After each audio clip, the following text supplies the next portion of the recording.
Chapter 10. When the queen of Sheba heard of the fame of Solomon concerning the name of the Lord, she came to prove him with hard questions. She came to Jerusalem with a very great train, with camels that bore spices and very much gold and precious stones, and when she was come to Solomon, she talked with him of all that was in her heart. Solomon told her all her questions. There was not anything hidden from the king which he didn't tell her.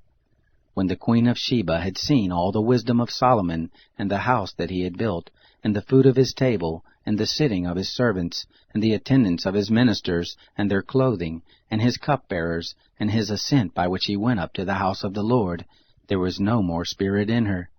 She said to the king, "It was a true report that I heard in my own land of your acts and of your wisdom. However, I didn't believe the words until I came, and my eyes had seen it. And behold, the half was not told me.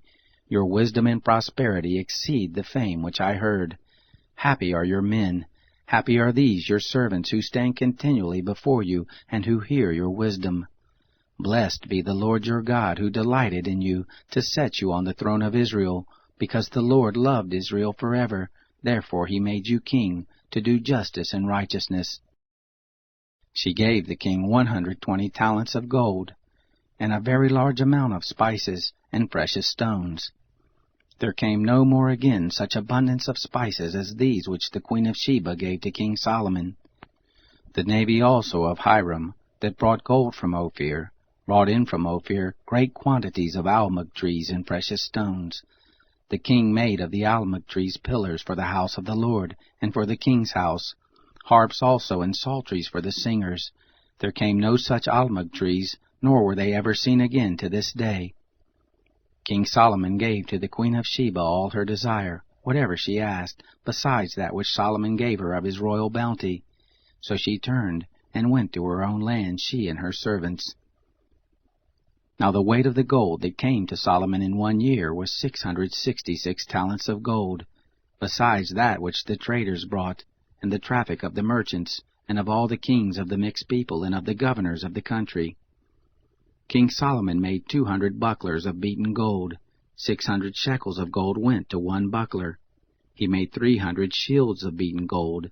3 minas of gold went to 1 shield, and the king put them in the house of the forest of Lebanon. Moreover, the king made a great throne of ivory, and overlaid it with the finest gold. There were 6 steps to the throne, and the top of the throne was round behind, and there were stays on either side by the place of the seat, and 2 lions standing beside the stays. 12 lions stood there on the one side, and on the other, on the 6 steps. There was nothing like it made in any kingdom. All King Solomon's drinking vessels were of gold, and all the vessels of the house of the forest of Lebanon were of pure gold. None were of silver. It was accounted for nothing in the days of Solomon. For the king had a navy of Tarshish, with the navy of Hiram.